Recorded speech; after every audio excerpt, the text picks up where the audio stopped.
Hey guys, it's Donna, your Columbus real estate partner, and I am back for week 9. Today is July 29th, Wednesday, July 29th, and I am back for another episode of the Confident Seller series, where today we are talking about evaluating offers more than just the price. I'm going to say that again. Evaluating offers, and we're going to be thinking about more than just the actual offer price. But before we get started, how I start every week is I'm going to read the introduction that comes directly from my book, Selling Your Home for the First Time. And it goes a little something like this. Selling your home is one of the biggest financial decisions you will ever make, and doing it right the first time can save you money, time, and stress. Yet, many first-time sellers don't know where to begin. This guide is here to change that. Created for homeowners across the country, it breaks down every step in the process, from preparing your property to negotiating offers and closing the sale. This book is also designed to be timeless, so no matter what market we are in, these strategies will guide you through confidently. With 27 years in real estate, I have helped hundreds of homeowners navigate the selling process, the smooth closings, the unexpected plot twists, and the joyful handoff of the keys at the closing table.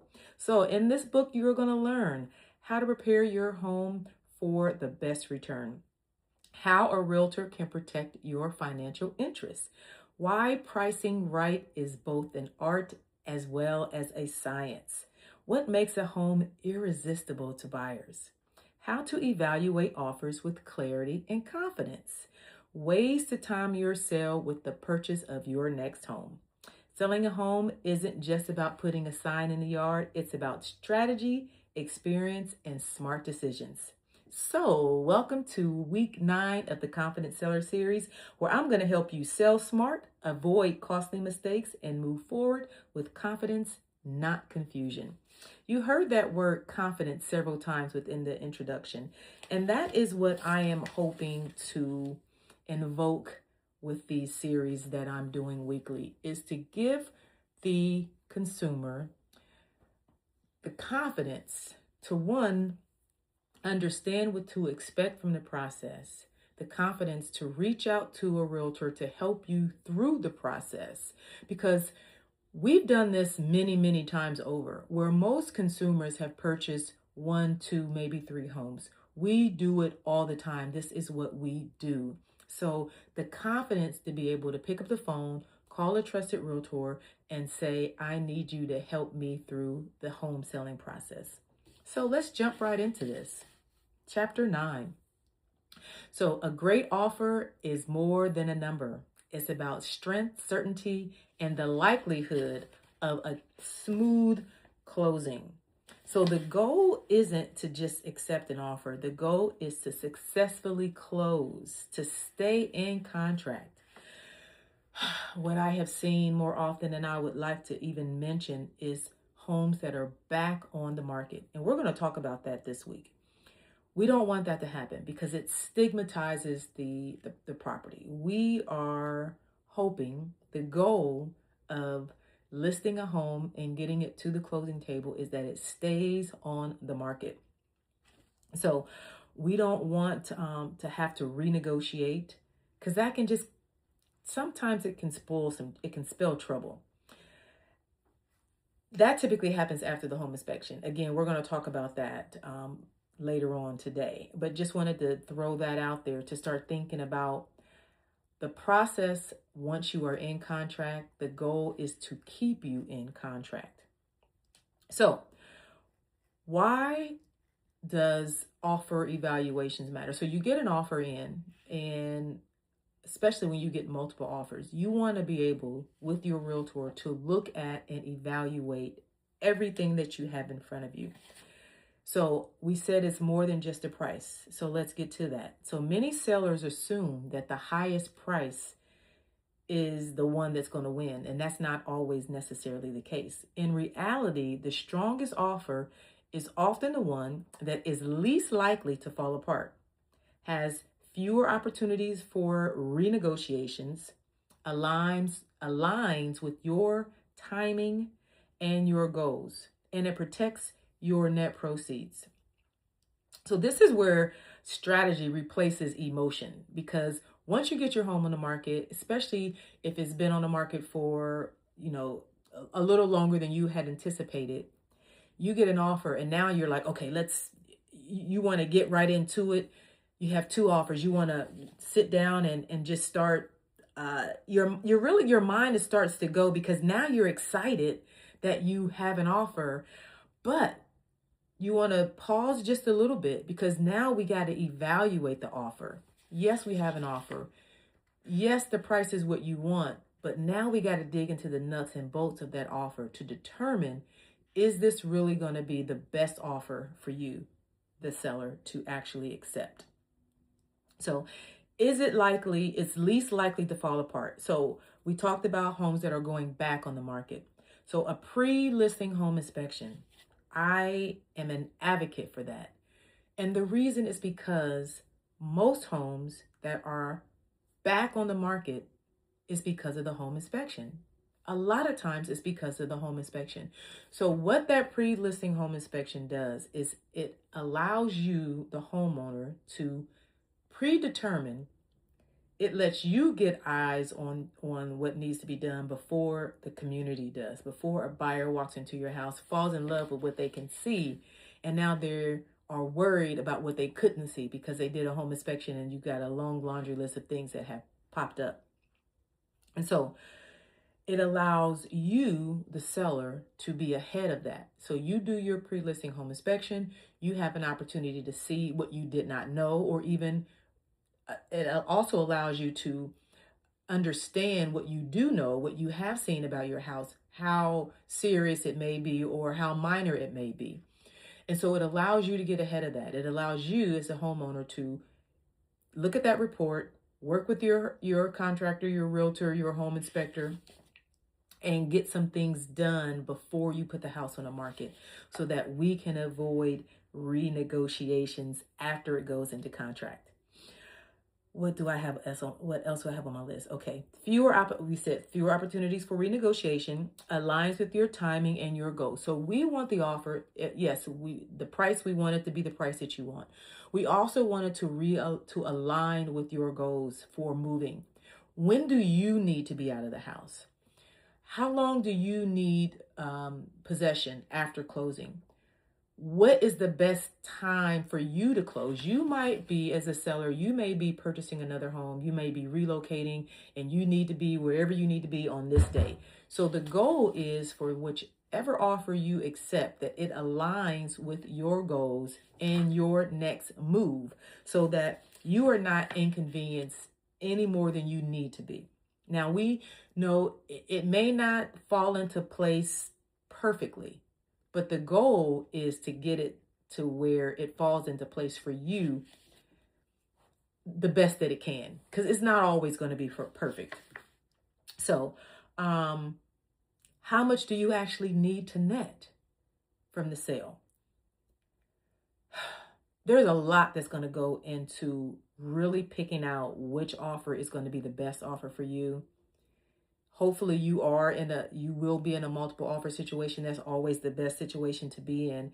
And then you're really going to be relying on your realtor to sit down, put it all out there on a spreadsheet if necessary, so that you can see each offer, that you can compare each offer apples to apples based on what they are offering and what they are asking for, contingencies. So look beyond the price. The price, of course, is important, but it's not the only piece of the puzzle to evaluate. Down payment amount. Higher down payments often equals stronger commitment from the buyer. If a buyer is putting down 20%, 30%, I have a buyer who is pre-approved for up to $300,000 and they're putting $80,000 down on the property just so they can keep their mortgage payments low. That's a good thing. Loan types: conventional, FHA, VA. I will say this: All of those options, conventional, FHA, and VA, could potentially require repairs to be done. Now, I'm going to say this. Don't take this the wrong way. Let me preface this by saying all of us as homeowners have neglected our homes to a degree. So, have you neglected your home? Don't be ashamed. But when I ask that question, it's because if you are in a situation and you have had some repairs that you have delayed taking care of, some deferred maintenance that you just have not gotten around to, and you're ready to put your home on the market. If you're in a situation or in a position, financial position, where you just don't have the means to take care of the repairs that you know you need to take care of, an FHA loan is probably not, an FHA buyer is probably not going to be the best offer to accept, because most likely the lender is going to require repairs after that appraisal is done. So unless you can say, I don't want to fix anything in advance, but I'm willing to take care of some things after the fact, that's an option. That is not an option that I would suggest, but it is an option. The goal would be to identify those items in your home that need to be fixed, repaired, replaced, whatever it may be, before you put your house on the market. So that when a buyer walks in, they love everything that they see. Because what you don't want to have happen is that a buyer loves what they see from the outside. They get inside and they start looking around and they see things, but then they start noticing, you've got a lot of chipping paint. You've got dust bunnies everywhere. Your baseboards are filthy. You've got cracked windows. It could be a list of things. The dishwasher doesn't work. In the back of that buyer's mind, they're thinking about the things that they can't see. What else is wrong with this house? The goal is to alleviate that for the buyer. The goal would be to get your home, and I love this word, in show-ready condition from top to bottom, if at all possible. But it takes place while you're living in the house. And again, we all do it. We're in our homes. We've been in our homes. We're living in our homes, and things happen or things break, things need repaired, and we just don't get to it right away. I get it. But when you're ready to put your home on the market, you have to have a different mindset. And the goal, again, is to list your home when it is ready, that it stays on the market when you get a buyer, and that after the home inspection, the buyer is ready to move forward. Something's going to come up. It is not going to be anything major, because on every home inspection, something's going to come up. The goal is that whatever it is that comes up is nothing that's going to scare the buyer away. That is the goal. So FHA, VA, conventional. Again, all of those loan types could potentially require some type of maintenance, some type of repair to be done, just depending on the house and what that might be. Chipping paint is the first thing that comes to mind. Missing handrails, broken, cracked window, things like that. Looking beyond the price, we talked about the closing date. Is that closing date flexible for you?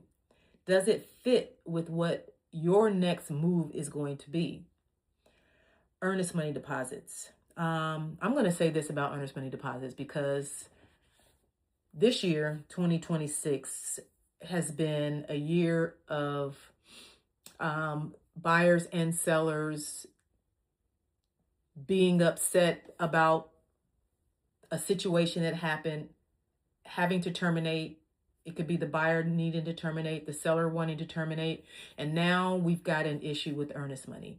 Earnest money is a good faith deposit that the buyer puts up.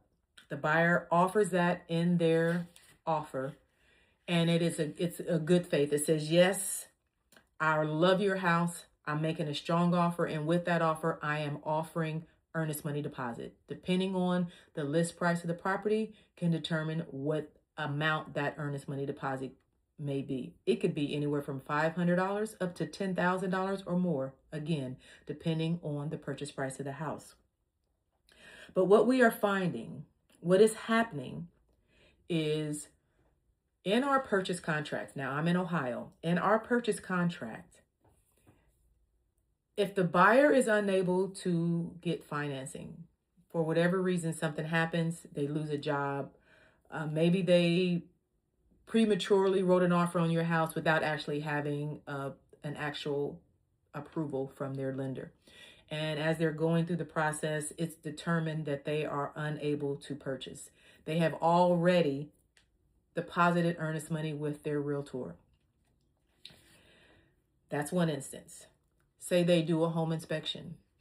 Home inspection comes back and there's just things on that inspection report that they are just not comfortable moving forward with.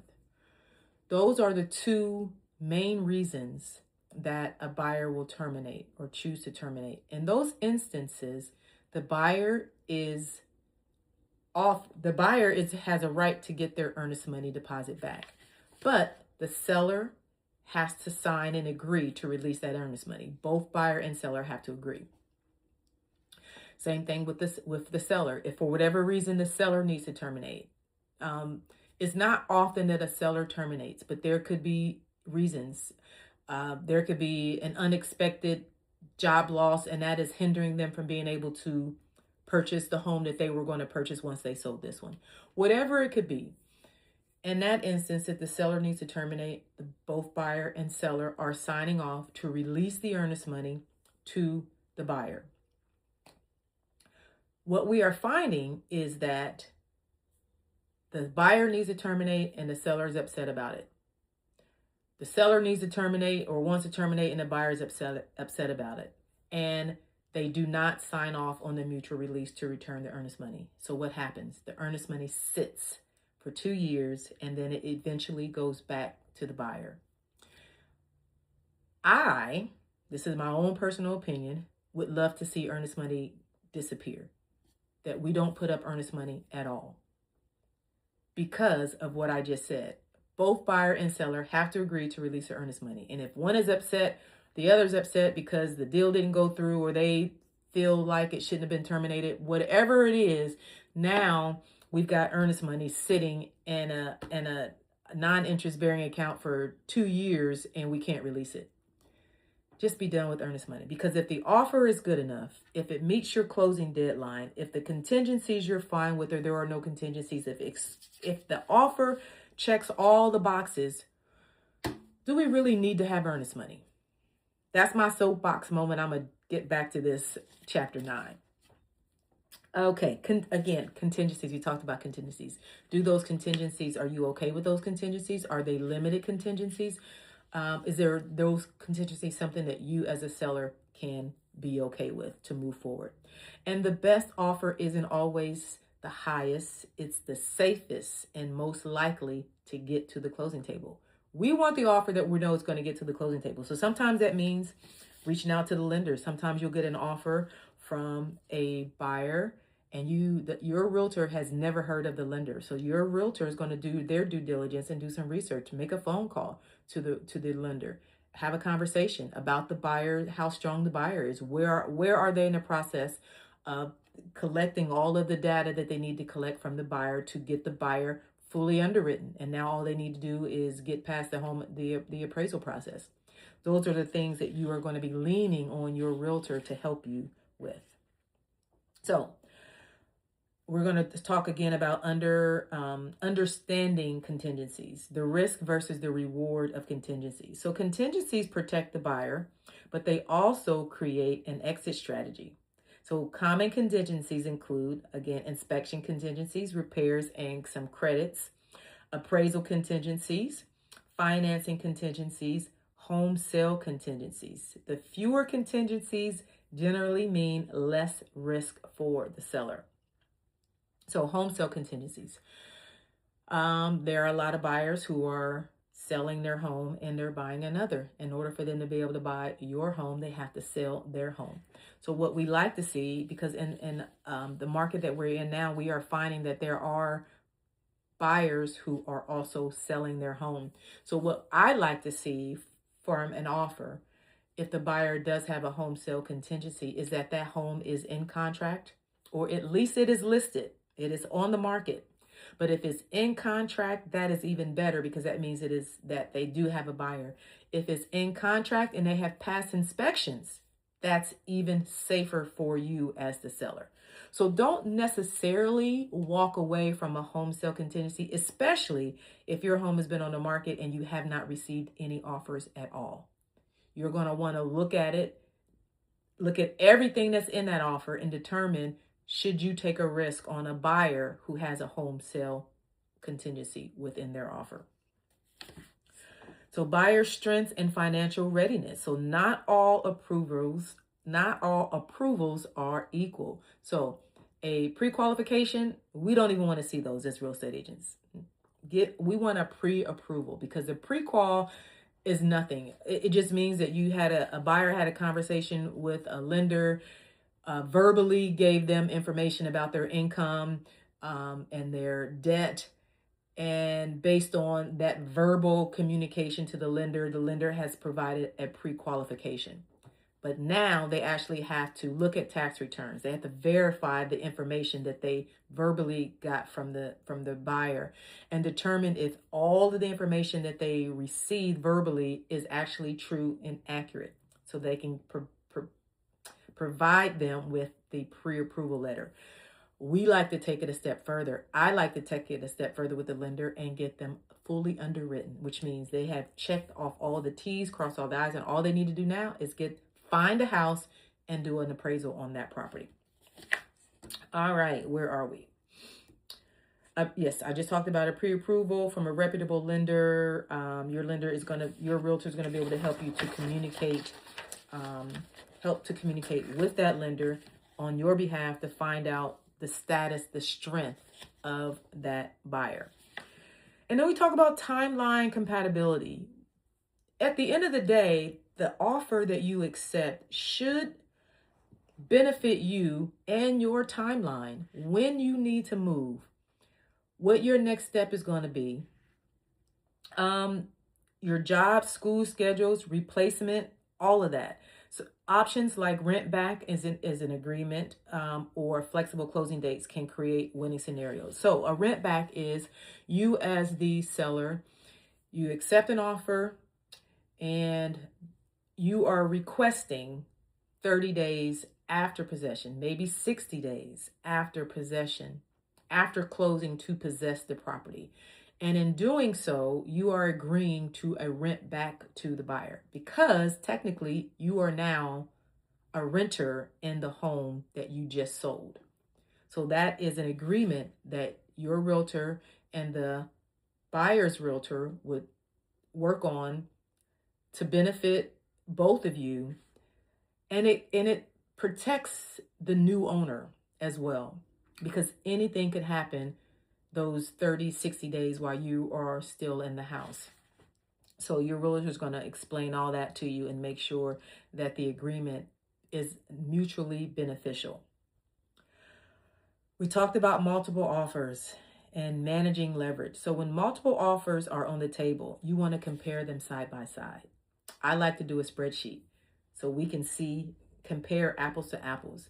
And the other thing is, whatever your non-negotiables are for selling, again, the day that you need to close, the timeline, if you need post-closing possession, you're going to communicate that to your realtor, and they're going to communicate that to the consumers in advance of an offer.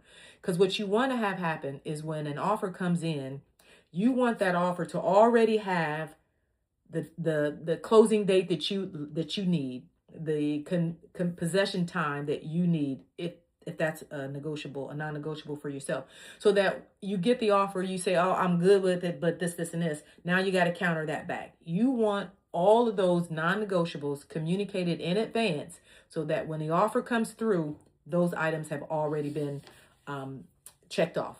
They meet the dates and times that you have already explained and communicated to your realtor. Let's see here. Okay, Here's another brief soapbox moment. Compare offers side by side. You want to focus on facts and the probability of that deal closing. My initial notes say to ignore emotional letters, but I have since changed my mind about that because they work. Done correctly, they actually work. And I realized that there are sellers who probably benefited from writing an emotional letter to the seller when they were a buyer. So I don't want to necessarily tell them to ignore them. I want to explain how they work, how they should work, because the concern is that you'll have a buyer put too much personal information into a letter, and then that can open them up to be discriminated against. We don't want that. So I always encourage my buyers to stick to the facts about the house, what you love about the house. And when they do that, then that's a good emotional letter to write. So that's all I'm going to say about that. All right, where am I? So your realtor can help you identify the strongest position of the offers that you receive, decide whether or not you should counter or accept the offer, or do some, renegotiations. There are, I have a note on here on escalations. You might receive an escalation clause with an offer. Your realtor can help you understand how that all works. So basically what that means is you have an offer that comes in and they say, I'm offering $500,000, but I'm willing to escalate up to $550 in increments of $2,000 above the highest offer, not to go above $550. So that means if they make an offer at $500,000 and someone offers $530,000, they are willing to go up to $532,000, $2,000 above the highest offer that you receive, all the way up to $550 if possible, which means if you get an offer, if you're listed at $500, you get an offer for $450, they're willing to go up to $452,000. So that's something that you can negotiate as well. We do see a lot where I got another soapbox moment. It just popped into my brain. There will be a listing in our multiple listing service, and it will say no escalation clauses allowed. And so my first thought was, did the seller say they didn't want any escalation clauses? Or is it the realtor speaking on behalf of the seller? I got my thoughts on whether it's the realtor or whether it's the seller. But just keep in mind that there are options when it comes to offers, and you want to be able to look at all of those options if possible. So if you are considering escalation clauses, talk to your realtor about that so they can explain to you how escalation clauses work. All right, enough about that. All right, where am I? Let me get to my notes and see where I am. Okay. Yes. So multiple offers are a position of strength when managed correctly. Your realtor can help you with that. When and how to counter. We talked about that. A near perfect offer can often be improved with the counter. You might want to counter the price, the closing date, contingencies. We talked about home selling. If it's a home selling contingency, financing, if the buyer is doing down payment assistance, sometimes that can extend the closing date or the closing time from 30 days to 45 days. Repair limits. They may do a home inspection and say, or they may, within their offer, they may say they want to do a home inspection, but they're not going to ask for remedies unless the repairs exceed a certain dollar amount. I've seen that several times. Because what buyers want, I encourage my buyers at any stage. It doesn't matter if they're buying an existing home or a new construction home, is that they should have a home inspection. They should have a home inspection because you You don't ever want to buy a house not knowing the condition that it's in. And that's why the pre-listing home inspection is important, in my opinion, because you don't want to sell a house without knowing what you're selling. Same with the buyer. So we encourage home inspections, but sometimes they may say, I need to do a home inspection for my own peace of mind, but I won't ask you to make any repairs. Or if we do, we'll keep that dollar amount for repairs low. There are some appraisal risk and market reality. So even a strong offer must appraise. Unless it's a cash offer, then we don't have to worry about an appraisal. Or unless the buyer is putting down a significant amount of money, then that can trigger a waiver for an appraisal. But whenever there's an appraisal, the property is going to have to appraise, or the buyer is going to have to bring some additional money to closing if they have offered you more. So say, for instance, your house is listed for $500. They are competing. There are multiple offers, and they write an offer for $530, and they say, I'm offering $530,000. We're willing to cover the appraisal gap for up to whatever. They might cover the whole gap. They might cover a portion of the gap. The gap is the difference between the offer price and the appraisal price. Because traditionally, whatever the house appraises for, that's the amount that the lender is going to lend the buyer. If the buyer has said, I want this house and I'm willing to pay above the appraisal price, they have to bring that additional money to the closing table. They cannot finance the portion that goes above the appraised price. So even a strong offer must be appraised. Your realtor will help you to evaluate whether the price aligns with recent sales, the buyer's ability to cover the appraisal gaps that we just talked about, risk of renegotiation. Whenever a buyer is offering to cover appraisal gap, your realtor needs to confirm that they actually have the cash to cover the gap. We don't just want to take their word for it. So what happens after acceptance? So acceptance isn't the finish line. It's actually the starting point, because we have to survive inspections. I've been talking about that since I started. It has to appraise successfully, and then we want to close on time. We don't want to have to extend if at all possible. Things happen, I know, but the goal is to meet those timelines based on the purchase contract. Weak offers often reopen negotiations or fall apart entirely. We don't want that. All right, I am finalizing this. Legal protection and fiduciary duty. Every offer is a legal contract. Your realtor is going to ensure that all disclosures are complete. For every property that is sold, there is a residential property disclosure. If you have lived in your home as a seller, you are required to fill out a residential property disclosure document. What that document does is it identifies things like a leaky roof issues, leaky faucets, structural issues, boundary issues, all those things that you know or should know about your home. You are going to list that on a residential property disclosure document. They're going to help you make sure that you fill that out completely. Contract language protects you. Timelines are enforced.